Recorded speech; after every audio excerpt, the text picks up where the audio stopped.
Creo que la protesta, inclusive de la clase media alta, es una propuesta válida y justa. El tema que yo creo es que hay personas que han manipulado la protesta y se pasó de una protesta ciudadana en contra del organismo electoral a confundir y mucha gente no saber por qué protesta. Inclusive me parece interesante el tema de las cacerolas, pero como usted dice, pasó muchas veces de ser una protesta con un significado a poner una aplicación a sonar. Eso sí es de comedia, porque yo creo que el sentido es uno con eso en la mano, uno manifestar su inconformidad. Lo que me preocupa es eso, que hay personas que están manipulando ese sentimiento legítimo y válido que tienen las personas hacia un fin politiquero. Y me preocupa, por ejemplo, el tema de la estabilidad que hemos logrado en algunos aspectos vitales, inclusive para la clase media y para todas las clases sociales, porque son transversales a ellas. Uno de ellos es, por ejemplo, la estabilidad en la función pública. Veo personas decir, yo vengo a la marcha con la cara tapada porque no voten a mi mamá. Y si eso pasara, eso es vergonzoso. Pero más vergonzoso es que en esa misma actividad hayan personas diciendo, se van todos, se van, haciendo referencia a los empleados públicos. Quiere decir es que se van a quedar, usted tiene que entender. Sí, pero vi a una persona que yo le respeto mucho y le tengo mucha admiración, decir, le quedan 6 cheques, prepárense. O sea, decirle a los empleados públicos que le quedan 6 cheques, tiene el siguiente elemento. Primero, atenta contra la estabilidad del empleo. Segundo, representa lo más vulgar del sistema clientelar, porque usted le está diciendo a 600,000 personas que se van para su casa. Tercero, es un atraso enorme porque va a venir una persona de cero que no conoce cómo funciona una institución a improvisar. Y eso va a significar el atraso de todos los programas sociales. Y es interesante que uno lo vea eso en contexto, porque si hay personas que manipulando ese sentimiento justo que había, quieren sacar fines politiqueros, no podemos dejar que se cuele ni por asomo esa intención perversa de echar para atrás la estabilidad del empleo público, de echar para atrás los programas sociales, porque como dije, si ponen a una persona que nunca ha estado en el Estado y sacan a todos los que han estado, que se han formado, porque hay un proceso de formación, de know-how, como le llaman, de saber hacer, que tienen esos empleados en una administración pública que tiene cada vez más controles. Entonces usted pone a una persona de cero ahí, es que separa el país entero, separa el área de la salud, separa el área de la educación. Usted se imagina que vengan a improvisar bajo ese populismo de se van y bajo ese resentimiento y eliminen todo, eliminen un sistema de compras públicas que ha venido a disminuir la corrupción. No es que no existe, yo sé que todavía hay mucha corrupción, porque la corrupción es un fenómeno que se da entre vivos y sobre todo un fenómeno con un alto contenido social y moral. Y si el cuerpo social hay elementos que hacen que la corrupción sea incentivada, va a existir como quiera. Entonces, ¿qué es lo que usted hace? Le pone controles. ¿Qué controles se le pusieron? A una ley del 2006 se le puso un sistema informático que ha hecho que la cantidad de proveedores del Estado se triplique.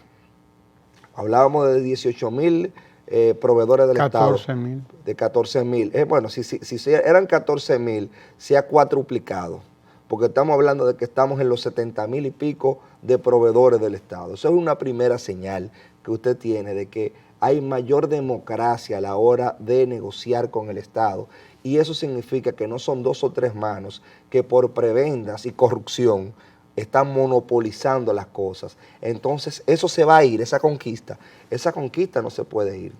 Oí personas, por ejemplo, y hay que referirse a eso, el discurso del presidente hablaba claramente de cuáles han sido los números y las notas de República Dominicana a la hora de salir de la pobreza.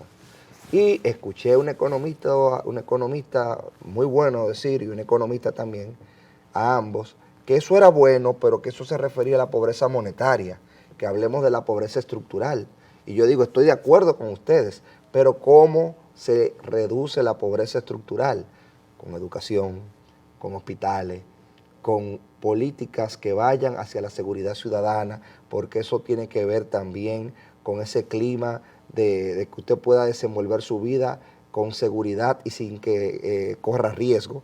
Pero para eso hay una serie de condiciones que tienen que darse. Y no es verdad que todo se creó a partir del 2012. Son males que venimos arrastrando desde hace mucho tiempo. Por ejemplo, es paradójico, y yo sé que tal vez no sea para muchos un motivo de orgullo que se haya cumplido la ley de educación, que establecía el 4%, porque yo decir a personas, es que ese 4% Danilo tenía que darlo obligado. Y yo digo, es verdad, la ley obliga, pero hay que reconocer que tuvimos un gobierno del PRM-PPH que no la cumplió, un gobierno del doctor Fernández que no la cumplió y que esa ley era del 97 y que tuvimos que esperar cuánto tiempo para que comenzara a aplicarse. Entonces yo sé que parece paradójico que uno felicite al presidente por cumplir la ley, ese es su deber, es verdad. Sin embargo, hay que reconocer que los anteriores no habían cumplido con su deber. Y hay que reconocer al que cumple con su deber. Claro. No es al que no lo cumple. Al que cumple con el deber debe reconocerse. Sobre todo si es la nota distintiva frente a los otros que no lo hacían. Exacto, hay que reconocerlo. Lo que pasa es que hay gente que no quiere reconocer nada.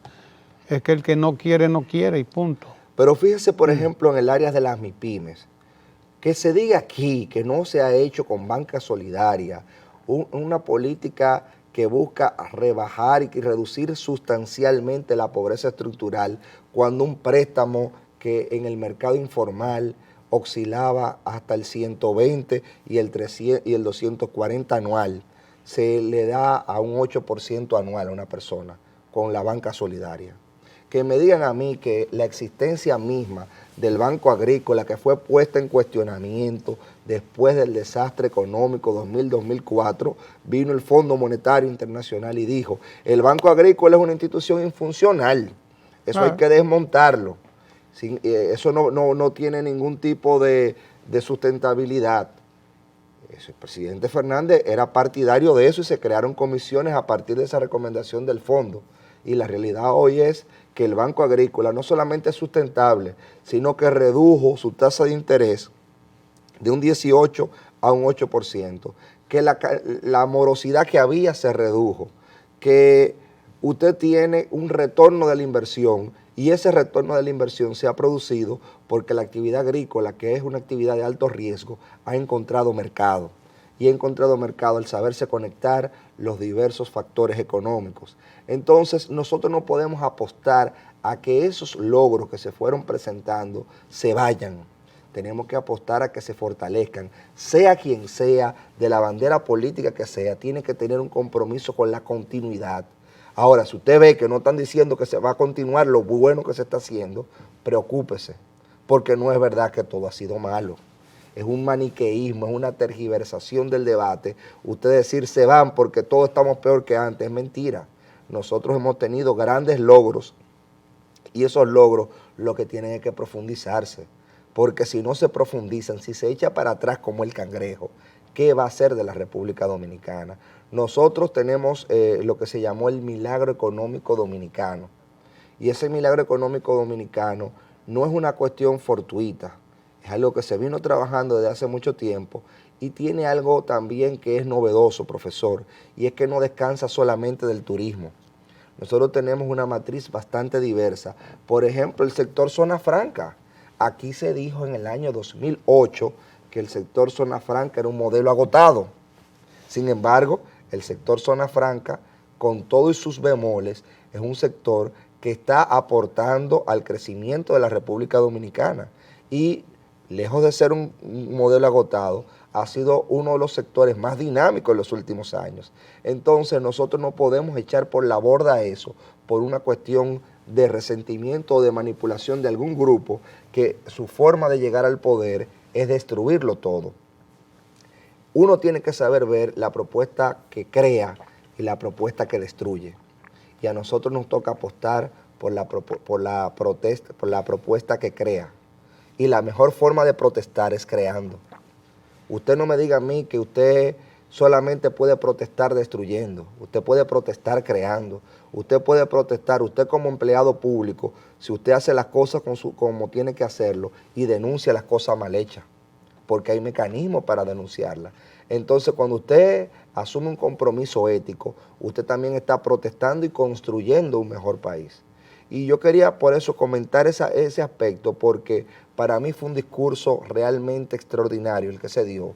Y hay muchos aspectos de ese discurso de 2 horas y 10 minutos que hay que ir estudiando, porque fue un discurso con números y que buscó resumir una gestión de 8 años y una gestión titánica. Usted puede estar de acuerdo o no con muchos aspectos del presidente Medina, puede criticarlo, puede esperar mejores cosas, eso es natural. Yo mismo espero mejores cosas en algunos aspectos. Sin embargo, cuando usted le presenta los números de lo que había y de lo que se ha construido, usted tiene que decir, República Dominicana ha sido la nota diferente, ha sido la economía que creció no 2 veces, no 3 veces, 50 veces más que el promedio de la región. ¿Usted sabe lo que es crecer 50 veces más que el promedio de la región? Eso significa que sin lugar a dudas nosotros como país hemos podido cumplir más allá de nuestra misma propuesta. Fíjese, por ejemplo, el tema de la creación de empleo. Se hablaba de 100.000 empleos por año. ¿Sabe cuántos se están creando por año? 127.000 empleos por año.